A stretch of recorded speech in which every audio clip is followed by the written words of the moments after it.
Accounting concept के इस video में आप सभी का स्वागत है। और आपने मेरे पुराने वीडियोस भी बहुत सारे टॉपिक के देखे होंगे जिससे मैंने अकाउंटिंग को कोशिश की है कि जितने ईजीएस्ट वे में और लॉजिकल वे में, लॉजिक के साथ में, अकाउंटिंग लॉजिक के साथ में और इंटरेस्टिंग लॉजिक के साथ में आपको जो एक्सप्लेन करने की कोशिश की है वो आपने देखा होगा ज़रूर। और लगातार ये कोशिश जारी है। तो मैं इस वीडियो में भी आपको एक्सप्लेन करने वाला हूँ एक बहुत इंपॉर्टेंट चैप्टर का बेसिक इंट्रोडक्शन पूरा मैं डिस्कशन में लेने वाला हूँ। और देखिए वो इंपॉर्टेंट चैप्टर है accounting for not for profit organisations, right, या नॉन प्रॉफिट ऑर्गेनाइजेशन। देखिए हम ये किसको बोलते हैं नॉट फॉर प्रॉफिट ऑर्गेनाइजेशन? ऐसे बहुत सारे ऑर्गेनाइजेशन होते हैं जो प्रॉफिट के लिए होते नहीं हैं, पर एक्टिविटी ऐसी बहुत सारी करेंगे जिससे आपको लगेगा शायद कि ये बिजनेस एक्टिविटी है, कमर्शियल एक्टिविटी है। वो एक्टिविटी वैसी हो सकती है लेकिन उनका पर्पस, उनका एम प्रॉफिट कमाना नहीं होता है, राइट। क्योंकि देखिए आमतौर पे आप जब भी कोई बिजनेस को देखेंगे तो सबके सब वैसे भी प्रॉफिट मोटिव वाले होते हैं, प्रॉफिट ही उनका पर्पस होता है बिजनेस में, राइट। जैसे आप किसी भी रेस्टोरेंट को देखेंगे, किसी भी आप शॉप को देखेंगे, शोरूम को देखेंगे, क्लोथ को शॉप को देखेंगे, शोरूम को देखेंगे, राइट, और रिटेल शॉप को देखेंगे। ऐसे जितने भी आप बिजनेस के फॉर्मेट देखेंगे ना तो आपको चारों तरफ ऐसा ही दिखाई देगा कि भाई सबका मोटिव तो प्रॉफिट ही है, सब प्रॉफिट कमाने के लिए ही तो बिजनेस कर रहे हैं, इतना कैपिटल इन्वेस्ट किया है, इतना रिस्क ले रहे हैं, सबका पर्पस अल्टीमेटली क्या है? प्रॉफिट कमाना ही तो है। लेकिन देखिए कुछ ऐसे भी ऑर्गेनाइजेशन होते हैं जिनका पर्पस प्रॉफिट कमाना नहीं है, राइट, जो एस्टैब्लिश ही किए गए हैं किसी दूसरे पर्पस के लिए। ऐसे कौन से ऑर्गेनाइजेशन हो सकते हैं? देखिए कई प्रकार की सोसाइटीज़ होती है, चैरिटेबल सोसाइटीज़ होती है, रिलीजियस सोसाइटीज़ होती है, जिनके इस्टेब्लिशमेंट का पर्पस ही क्या था? लोगों की हेल्प करना, मदद करना, या रिलीजन के, धर्म के कोई कार्य करना, ऐसा कुछ कार्य करना। उसके लिए वो क्या बनाते हैं? सोसाइटी बनाते हैं, ट्रस्ट बनाते हैं, राइट। उसमें बहुत सारे मेंबर होते हैं जो लाइक माइंडेड होते हैं, जो ये चाहते हैं कि हमको पैसे नहीं कमाने, हमको कुछ समाज की सेवा के लिए कुछ काम करना है। तो ऐसे जो ऑर्गेनाइजेशन होते हैं, जो सोसाइटी होती है, जो ट्रस्ट होती है, वो होती है not for profit organization, NGO बोलते हैं जिसको शॉर्ट में लोग, राइट। देखिए इसके अलावा और क्या होते हैं? और फॉर्मेट अगर हम देखें तो क्लब वगैरह होते हैं, बहुत सारे आपने क्लब देखा होगा। वो क्या करते हैं? लोग क्लब के मेंबर बनते हैं और फिर वो क्लब में बहुत सारी फैसिलिटीज़ मेंबर को प्रोवाइड की जाती है, जिसके लिए मेंबरशिप फीस भी चार्ज की जाती है। अब देखो मेंबरशिप फीस तो चार्ज कर रहे हैं, ईयरली जैसा भी फॉर्मेट हो वैसे चार्ज कर रहे हैं, लेकिन क्या उनका पर्पस यहाँ पर प्रॉफिट कमाना है? नहीं। हालांकि उनको कहीं ना कहीं से इनकम आ रही है। कैसे इनकम आ रही है? वो जो मेंबरशिप फीस है उससे इनकम आ रही है। कहीं ना कहीं वो एक्सपेंसेस भी कर रहे हैं, तो इनकम कमा रहे हैं और एक्सपेंसेस कर रहे हैं, लेकिन फिर भी उनका पर्पस यहाँ पे प्रॉफिट कमाना और पैसे बचाना नहीं है। वो पर्पस क्या है? सिर्फ कि जितने भी खर्चे होते हैं सारी फैसिलिटीज़ मेंबर को प्रोवाइड करने में, वो खर्चे कवर हो जाए। और वो खर्चों को कवर करने के लिए वो क्या करते हैं? फीस चार्ज करते हैं, राइट। तो ऐसे बहुत सारे फॉर्मेट है, बहुत सारे हॉस्पिटल होते हैं, बहुत सारे एजुकेशनल इंस्टीट्यूशन होती है जो प्रॉफिट कमाने की पर्पस से नहीं बनाई जाती, लेकिन फिर भी एक्टिविटीज़ और ट्रांजैक्शन तो होती है। क्यों ट्रांजैक्शन होती है? क्योंकि एक्सपेंडिचर तो होंगे और एक्सपेंडिचर को कवर करने के लिए कुछ ना कुछ इनकम तो कहीं ना कहीं से लेनी पड़ेगी, राइट। तो ऐसे ऑर्गेनाइजेशन को हम बोलते हैं not for profit organization, non profit organization, right. अब देखिए इनका जो फाइनल अकाउंट बनाया जाएगा, आखिर इनको भी फाइनल अकाउंट तो बनाने की ज़रूरत है, क्योंकि प्रॉफिट के लिए नहीं है, पर ये जानना तो पड़ेगा कितना पैसा साल भर में आया, कितना पैसा साल भर में गया, क्या हुआ, फाइनेंशियल हमारा जो पोजीशन है वो कैसा है, हमारा फाइनेंशियल स्टेटमेंट कैसा है, बैलेंस शीट कैसा है, कितने की एसेट है हमारे पास, कितने की लायबिलिटी है, किन से पैसा लेना है, किन को देना है, राइट। कहीं इस साल बहुत ज़्यादा नुकसान तो नहीं हो गया? नुकसान मतलब कि पैसे आए तो बहुत कम पर खर्च बहुत ज़्यादा कर दिया आपने, ऐसा तो नहीं हो गया? ये सब बातों की जानकारी करने के लिए हमको फाइनल अकाउंट्स तो इनका भी बनाना पड़ता है। लेकिन अब देखिए अब इनका फाइनल अकाउंट वैसे तो नहीं बना सकते जैसे फाइनल अकाउंट उनका बनाते हैं, trading account, profit and loss account, ऐसे तो नहीं बना सकते, क्योंकि यहाँ तो ये ट्रेडिंग ही नहीं कर रहे हैं, पहली बात। दूसरा ये प्रॉफिट मोटिव है ही नहीं, तो इनका फाइनल अकाउंट तो बनाया जाएगा पर वैसे नहीं बनाया जाएगा जैसे उनका बनाया जाता है, ऑलराइट। चलिए, तो इनका दूसरा फॉर्मेट है, इसी के लिए पूरा का पूरा नया चैप्टर ही बना दिया गया इनके लिए कि इनका अकाउंटिंग कैसे करेंगे, इनका फाइनल अकाउंट्स कैसे बनाए जाएंगे, इनकी बुक्स कैसे क्लोज की जाएगी। ओके, तो हम चलिए शुरू करते हैं। Now what we have to learn in this chapter, क्या हमको सीखना है इस चैप्टर के अंदर, क्या क्या बनाना पड़ता है। 4 इंपॉर्टेंट बातें हमको सीखनी होती है, इंपॉर्टेंट बड़ी बातें 4, छोटी मोटी बातें तो बहुत सारी सीखेंगे। चार बड़ी बातें कौन कौन सी होगी? सबसे पहले ये लोग प्रिपेयर करते हैं रिसिप्ट्स एंड पेमेंट अकाउंट, वो हमको समझना पड़ेगा, रिसिप्ट्स एंड पेमेंट अकाउंट। दूसरा ये प्रिपेयर करते हैं इनकम एंड एक्सपेंडिचर अकाउंट, वो हमको लर्न करना है। तीसरा, ईयर के बिगिनिंग में ओपनिंग बैलेंस शीट प्रिपेयर की जाती है इस चैप्टर के क्वेश्चंस को सॉल्व करते समय, जिसको हम बोल सकते हैं स्टेटमेंट ऑफ अफेयर्स भी, राइट, जो आपने 11th में पढ़ा होगा सिंगल एंट्री चैप्टर में। और फिर फोर्थ होता है आपका बैलेंस शीट, ईयर के एंड में जो फाइनल बैलेंस शीट बनती है वो हमको प्रिपेयर करना होता है। तो ये चार अलग अलग प्रकार की चीज़ें हैं जो प्रिपेयर करनी पड़ती हैं।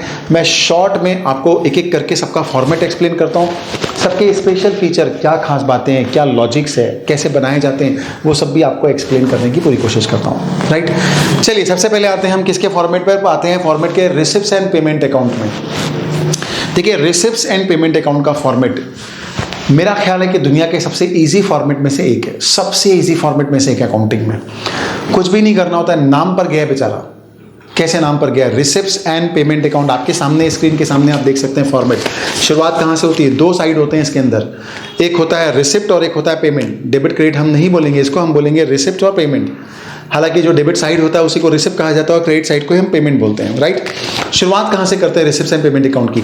हमारे पास ईयर के बिगिनिंग में बैलेंस क्या था, कैश और बैंक का, तो हम लिखते हैं to balance brought down opening figures, और क्या लिखते हैं इसमें? कैश इन हैंड और कैश एट बैंक का बैलेंस। ये बैलेंस हमने लिख लिया। इसके बाद साल भर में जितनी भी रिसिप्ट हुई है, जितना भी पैसा आपको मिला है, जितना पैसा किसी भी नाम से, किसी भी कारण से, किसी भी चीज़ के लिए, सारा का सारा डेबिट में आएगा। कुछ एग्जांपल जो दिए हैं उसमें देख लीजिए। सब्सक्रिप्शन दिया हुआ है, राइट, सब्सक्रिप्शन जो मेन इनकम होती है इनकी वो दिया हुआ है। जनरल डोनेशंस आपको दिया हुआ है, वो आपकी इनकम है। एंट्रेंस फीस और जनरल ग्रांट्स वगैरह हमको जो मिलते हैं, डोनेशन मिलते हैं लोगों से, वो सब हमारी इनकम है। Sale of old newspaper, sale of newspaper, sale of old use sports material, interest on investment, income from concert, dividend है, रेंट है, इंटरेस्ट है। ऐसी अलग अलग प्रकार की इनकम के बहुत सारे पैसे हमको मिलते हैं, सब यहाँ पर आएगा। इवन अगर फर्नीचर को बेच दिया, मशीन को बेच दिया, बिल्डिंग को बेच दिया, उससे भी जो पैसा आएगा वो सब भी यहाँ पर डेबिट में आ जाएगा।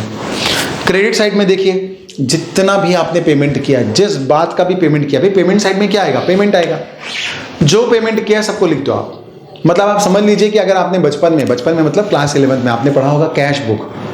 कैश बुक में क्या लिखते हैं? जो पैसा आया वो डेबिट में, जो गया वो क्रेडिट में। सिमिलर, सेम टू सेम हमको यहाँ पर यही करना है।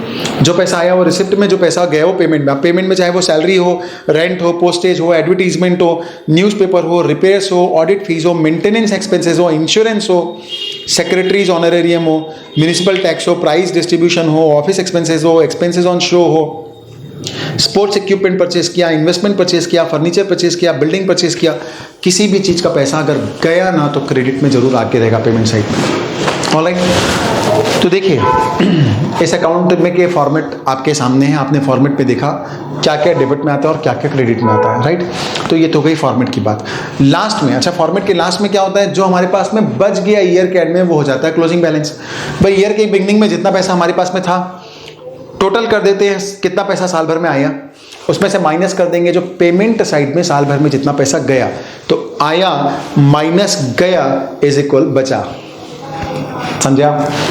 आया, टोटल जो आया उसमें से माइनस कर देंगे जो गया पेमेंट साइड का, इज इक्वल हो जाएगा बचा, मींस बैलेंस।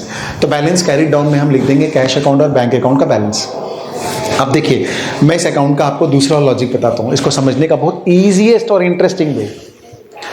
देखिए रिसिप्ट्स एंड पेमेंट अकाउंट आप जब बनाएंगे, ये ऑफिशियल फॉर्मेट नहीं जो मैं आपको दिखा रहा हूँ, जो डिस्कशन कर रहा हूँ, राइट, ये आपके मेरे समझने के लिए। डेबिट साइड में पूरा रिसिप्ट आएगा, पूरा का पूरा पैसा आएगा। जो पैसा आपके पास में आ रहा है सब आ जाएगा रिसिप्ट साइड में, और जो पैसा जा रहा है वो पेमेंट साइड में। देखिए इस अकाउंट का कोई ईमान धर्म नहीं है, इसके लिए पैसा ही सब कुछ है। आपने सुना होगा ना डायलॉग, कई लोग के लिए हम यूज़ करते हैं कि उसके लिए बाप बड़ा ना भैया, सबसे बड़ा रुपया, राइट। इस अकाउंट के ऊपर यही बात एप्लीकेबल होती है, ना बाप बड़ा ना भैया, सबसे बड़ा रुपया। मतलब पैसा आ रहा है मतलब रिसिप्ट में लिखेगा। देखिए चाहे कोई भी नेचर का हो, चाहे रेवेन्यू नेचर का हो, चाहे कैपिटल नेचर का हो, कोई लेना देना नहीं इसको। पैसा आ रहा है ना, बात खत्म। रेवेन्यू नेचर का मतलब इनकम, हर साल मिलने वाली इनकम वो आ रही है तो भी लिखेगा। एसेट को बेच भी दोगे आप, बिल्डिंग को बेच दोगे और 10-20 लाख रुपए आ गए, वो भी लिखेगा। पैसा आ रहा है ना, बात खत्म। इनकम नहीं है, देखिए बिल्डिंग को बेचने से अगर आपको 10 लाख रुपए मिला तो 10 लाख आपकी इनकम नहीं है, आपका प्रॉफिट नहीं है, लेकिन 10 लाख रुपए आ तो रहा है ना, तो ये लिख देगा पूरा 10 लाख रुपए। इसका कोई ईमान धर्म उसूल नहीं है। पैसा आ रहा है मतलब डेबिट में। अच्छा, कौन से ईयर का मिल रहा है उससे भी कोई मतलब नहीं, हम बना रहे हैं इस साल का।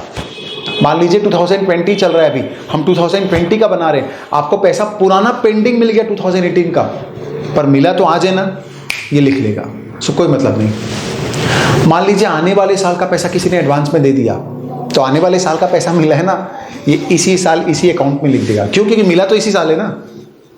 तो इसका कोई ईमान नहीं, कोई धर्म नहीं, कोई उसूल नहीं है, कोई नियम नहीं। एक ही नियम है, पैसा आ रहा है तो डेबिट करो, चाहे किसी भी साल का मिले, चाहे प्रीवियस ईयर का, चाहे करंट ईयर का, चाहे नेक्स्ट ईयर का, ये डेबिट कर देगा। सिमिलरली पेमेंट में चाहे रेवेन्यू नेचर के पेमेंट हो, चाहे कैपिटल नेचर के पेमेंट हो, चाहे आप एक्सपेंसेस पे कर रहे हो सैलरी और रेंट का, वो भी आएगा, चाहे आप एसेट परचेज कर रहे हो फर्नीचर बिल्डिंग, वो भी आएगा, वो आ जाएगा। चाहे आप इस साल के लिए पेमेंट कर रहे हो, चाहे आने वाले साल के लिए पेमेंट कर रहे हो, चाहे पिछले साल का बकाया पेमेंट कर रहे हो, तो भी पेमेंट में आएगा, क्योंकि इस साल पेमेंट हुआ है तो पेमेंट में आएगा।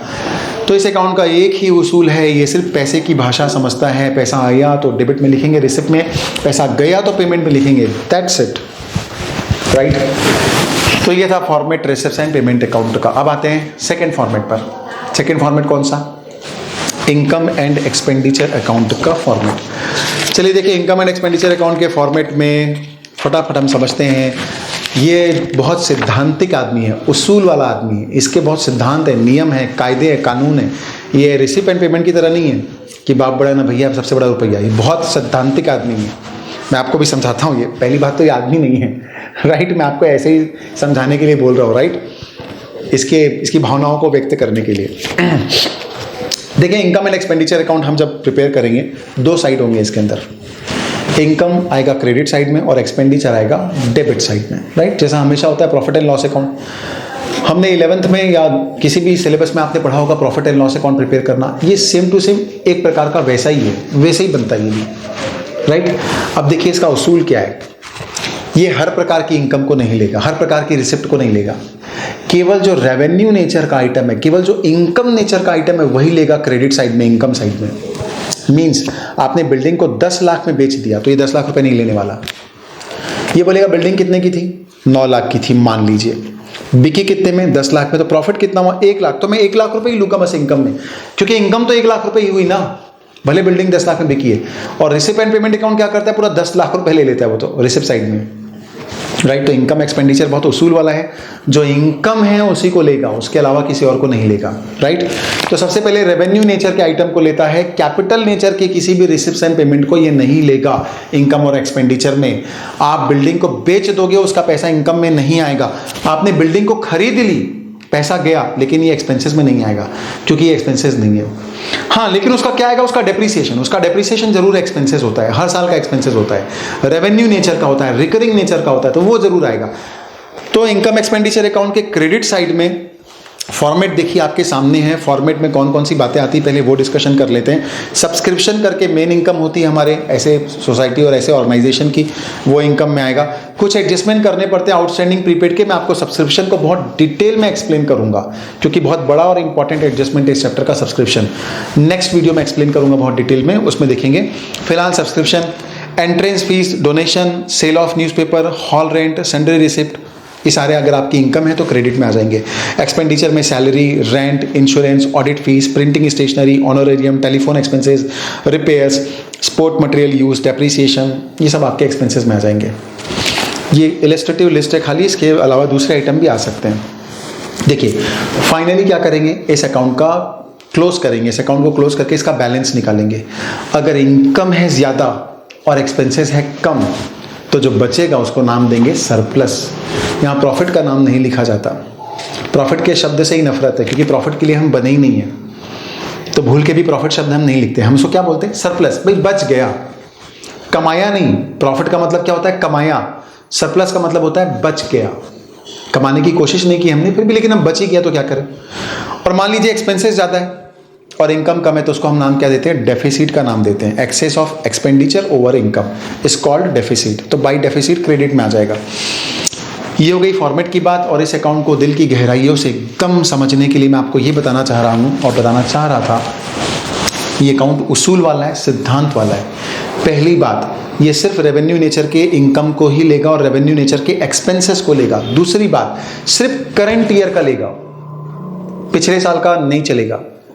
आपने कोई इनकम लिख ली मान लीजिए, उसमें कुछ इनकम पिछले साल की भी है, ये नहीं लेगा, बिल्कुल नहीं लेगा, ये उसूल वाला आदमी है। ऐसा नहीं जितना पैसा आ रहा है आने दो, ऐसा नहीं चलेगा। आपने कुछ पैसा अगले साल के लिए मान लीजिए ले लिया है, पैसा ले लिया, तो ये हटा देगा उस पैसे को, एडवांस इनकम हटा देगा, नहीं चाहिए ऐसी इनकम। ये हम जब बनाते हैं इनकम एंड एक्सपेंडिचर अकाउंट तो ऊपर एक हेडिंग देते हैं, for the year ended on. इसका मतलब सिर्फ उसी साल की ही इनकम, उसी साल का ही एक्सपेंसेस लिया जाएगा, ना पिछले साल का ना आने वाले साल का, कुछ नहीं लेंगे, हटा देंगे हम ऐसे इनकम को, हटा देंगे हम ऐसे एक्सपेंसेस को, जो इस साल का नहीं वो इस अकाउंट में भी नहीं। ऑलराइट, तो ये इन बातों का ध्यान आपको रखना पड़ेगा, इस उसूलों का, इस आदर्शों का। प्रॉफिट एंड लॉस अकाउंट भी वैसा ही था, हमने वो उसको भी समझा था, वो भी वैसा ही था। तो वही सारे एडजस्टमेंट हमको यहाँ पर करने पड़ते हैं, आउटस्टैंडिंग के, प्रीपेड के, वगैरह वगैरह वगैरह। सो सारी इनकम को लिखा जाएगा क्रेडिट में, सारे एक्सपेंसेस को लिखा जाएगा डेबिट में। फिर बहुत सारी ऐसी बातें जब मैं क्वेश्चन को एक्सप्लेन करूँगा प्रैक्टिकली आपके सामने, तो आपको एक्सप्लेन करूँगा तो ज़्यादा समझ में आएगा। तो ये हो गया इनकम एंड एक्सपेंडिचर अकाउंट का फॉर्मेट। थर्ड आते हैं ओपनिंग बैलेंस शीट या स्टेटमेंट ऑफ अफेयर का फॉर्मेट।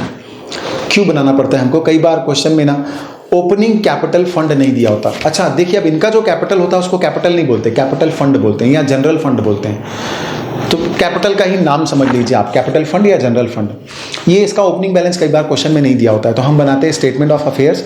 ओपनिंग एसेट्स की एसेट और लाइबिलिटी का इंफॉर्मेशन क्वेश्चन में दिया होता है, तो हम इसको बनाते हैं। एसेट के सारे आइटम को लिखते हैं एसेट साइड में, लाइबिलिटी के सारे आइटम को लिखते हैं लाइबिलिटी साइड में। बाद में बैलेंसिंग फिगर हम फाइंड आउट कर लेते हैं और उसको बोलते हैं कैपिटल। क्यों? क्योंकि आपने अकाउंटिंग इक्वेशन में पढ़ा होगा asset minus liability is equal capital. तो एसेट में से माइनस कर देंगे लाइबिलिटी को, तो जो बचेगा वो क्या हो जाएगा? कैपिटल हो जाएगा, राइट। तो इसका पर्पस ही है कैपिटल फंड को फाइंड आउट करना बैलेंसिंग फिगर के रूप में। That is why this is made actually. और या फिर क्वेश्चन ने बोला है तो फिर बनाना पड़ता ही है। इसके बाद आते हैं फाइनल बैलेंस शीट, चौथा आइटम जो हमको बनाना पड़ता है। इसका फॉर्मेट भी आप सबके सामने है। बैलेंस शीट में कौन कौन से आइटम नॉर्मली आमतौर पर आते हैं? तो सबसे पहले तो कैपिटल फंड या जनरल फंड जिसकी बात हमने अभी की वो आएगा। इसमें क्या ऐड होता है? अगर मान लीजिए आपने कुछ भी सरप्लस कमा लिया इस साल, सरप्लस बच गया तो वो ऐड हो जाएगा।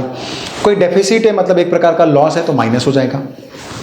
जो फाइनल बैलेंस है वो जाएगा आउटर कॉलम में। अगर आपने और कोई भी फंड बनाया है, स्पोर्ट्स फंड बनाया है, बिल्डिंग फंड बनाया है, सब कोई भी फंड अगर आपने बनाया है तो वो फंड भी बैलेंस शीट के कहाँ पर आएगा? लाइबिलिटी में आएगा। कोई भी फंड हो, कोई भी रिजर्व हो, वो सब बैलेंस शीट के कहाँ पर आते हैं? लाइबिलिटी साइड में आते हैं। तो ये बिल्डिंग फंड या स्पोर्ट्स फंड या कोई भी फंड अगर आपने बनाया है तो वो आ जाएगा लाइबिलिटी साइड में। और लाइबिलिटी में, बैलेंस शीट की लाइबिलिटी में क्या आता है? क्रेडिटर्स हैं, लोन है, आउटस्टैंडिंग एक्सपेंसेस है, ये सब आते हैं लाइबिलिटी में, तो ये आएंगे। एसेट्स में क्या आता है? बिल्डिंग है, फर्नीचर है, मशीनरी है, इसमें से डेप्रिसिएशन जरूर माइनस होगा और ये सब आएंगे एसेट्स में। इन्वेस्टमेंट है, आएगा। कैश इन हैंड है, बैलेंस शीट के एसेट में आएगा। कैश एट बैंक है, एसेट में आएगा। कोई भी पैसा अगर आपको किसी से लेना है, सब्सक्रिप्शन का, डोनेशन का, एंट्रेंस फीस का लेना बाकी है, एसेट्स में आएगा। बस प्रीपेड एक्सपेंसेस है, एसेट में आएगा। तो ये सारी बातें हैं जो आएगी एसेट साइड में। तो देखिए ये था सबका फॉर्मेट का डिस्कशन। 4 इंपॉर्टेंट बातें हमको समझनी पड़ती है इस चैप्टर में। मैंने आपको चारों का फॉर्मेट एक्सप्लेन कर दिया है। जब मैं प्रैक्टिकल क्वेश्चन और आंसर सॉल्व करूंगा तो आपको क्लैरिटी बढ़ेगी, ज़्यादा अच्छे से और बेहतर चीज़ें से तरीके समझ में आएंगे। तो मैंने प्रैक्टिकल क्वेश्चन के ऊपर भी जो वीडियो बनाया है वो भी आप जरूर देखिएगा। इस वीडियो में मैं आपको एक क्वेश्चन एक्सप्लेन करने वाला हूँ रिसिप्ट्स एंड पेमेंट अकाउंट का, ताकि कुछ तो प्रैक्टिकल क्वेश्चन इसमें कवर हो ही जाए इस वीडियो में। ऑलराइट, तो चलिए मैं एक क्वेश्चन ले रहा हूँ अपने नोट्स का, क्वेश्चन नंबर 1, जिसमें मैंने बनाया है रिसिप्ट्स एंड पेमेंट अकाउंट। बहुत ईजी है, बहुत इजी है, इससे इजी कुछ हो नहीं सकता, ये इतना इजी है। देखिए रिसिप्ट्स एंड पेमेंट अकाउंट पर बेस्ड एक लेते हैं question. Question number 1, from the following information prepare receipts and payment account of a club on 31 मार्च 2018। 31 मार्च 2018 को आपको बनाना है क्लब का सब्सक्रिप्शन। देखिए आइटम को पढ़ते आते हैं और रिसिप्ट एंड पेमेंट अकाउंट में सीधे लिखते जाते हैं। ऑलराइट, और अच्छा इंफॉर्मेशन के लास्ट में दिया हुआ है, in the cash book of the club on 1 April 2017 there was a balance of 6000 rupees. मतलब ईयर के बिगनिंग में 6000 रुपये का बैलेंस था। तो चलिए रिसिप्ट्स एंड पेमेंट अकाउंट का फॉर्मेट अभी हमने डिस्कशन किया। डेबिट साइड में लिखेंगे to balance brought down 6000 rupees, question में दिया हुआ है। अब केवल आइटम को देखते जाइए और सिर्फ एक ही बात सोचिए, पैसा मिल रहा है कि पैसा जा रहा है? मिल रहा है तो रिसिप्ट में, जा रहा है तो पेमेंट में, बात खत्म। सब्सक्रिप्शन रिसीव 5000 रुपीज, लिख दीजिए डेबिट में। सेल ऑफ ओल्ड फर्नीचर, पैसा मिला, लिख दीजिए डेबिट में। रेंट हमने पे किया 1200 रुपीज, लिख दीजिए क्रेडिट में। पेटी एक्सपेंसेस पे किया 110, लिख दीजिए पेमेंट साइड में। पेड आउटस्टैंडिंग क्रेडिटर लिख दीजिए पेमेंट साइड में। एंटरटेनमेंट एक्सपेंसेस हमने किया, लिख दीजिए पेमेंट साइड में। रिसीव फ्रॉम एंटरटेनमेंट, हमको एंटरटेनमेंट से मिला, पैसा मिला ना, तो लिख दीजिए रिसिप्ट साइड में। इसके बाद एंट्रेंस फीस का पैसा हमको मिला, लिख दीजिए रिसिप्ट साइड में। एडवर्टाइजिंग 400 रुपीज़, तो ये आपने एक्सपेंसेस किया, तो लिख दीजिए पेमेंट साइड में। Purchase of government securities, asset purchase किया हमने, पैसा गया आपका, लिख दीजिए पेमेंट साइड में 5000। परचेज ऑफ बुक्स लिख दीजिए पेमेंट साइड में 600 रुपये। परचेज ऑफ फर्नीचर 800 रुपीज़, लिख दीजिए पेमेंट साइड में। जो बचेगा वो हो जाएगा बैलेंस कैरिड डाउन। अब बैलेंस कैरिड डाउन कैसे निकालेंगे? ओपनिंग बैलेंस में सारे रिसिप्ट के आइटम को ऐड कीजिए रिसिप्ट साइड के, और माइनस कर दीजिए पेमेंट साइड में जितने भी आइटम हैं, तो आप देखेंगे फाइनली आपका 4340 रुपीज़ का क्लोजिंग बैलेंस आ रहा है। तो देखिए कितना ईजी है ये question receipts and payment account का, बहुत ईजी है। मतलब आप ये समझ लीजिए कि अगर रिसिप्ट्स एंड पेमेंट अकाउंट के इस कंसेप्ट से अगर एक डिफ़िकल्ट क्वेश्चन पूछना हो तो एग्जामिनर के लिए बहुत बड़ी चुनौती बन जाएगी ये। कैसे पूछे बेचारा डिफ़िकल्ट क्वेश्चन, कहाँ से लाए? कितना भी डिफ़िकल्ट पूछे वो अल्टीमेटली ईजी हो जाता है, क्योंकि इसमें कुछ दम है ही नहीं। तो आई होप कि आपको मैंने ये सारी बातें जो समझाई वो पूरी समझ में आई होगी। तो ये हमने पूरा बेसिक कंसेप्ट देखा है इसमें। रिसिप्ट्स एंड पेमेंट अकाउंट का एक सिंपल क्वेश्चन मैंने ले लिया है, ज़्यादा कुछ समझाने लायक इसमें है नहीं। नेक्स्ट वीडियोज़ में जो आपको बताऊंगा उसमें मैं एक्सप्लेन करूंगा इनकम एंड एक्सपेंडिचर अकाउंट कैसे प्रिपेयर करना है, सब्सक्रिप्शन के सारे एडजस्टमेंट और एक्सपेंडिचर जो हम लिखते हैं उसमें outstanding, prepaid, beginning of year, end of year, ये सब का एडजस्टमेंट कैसे करते हैं, ये सारी बातें डिटेल में हम देखेंगे नेक्स्ट वीडियो में। Alright, thank you very much.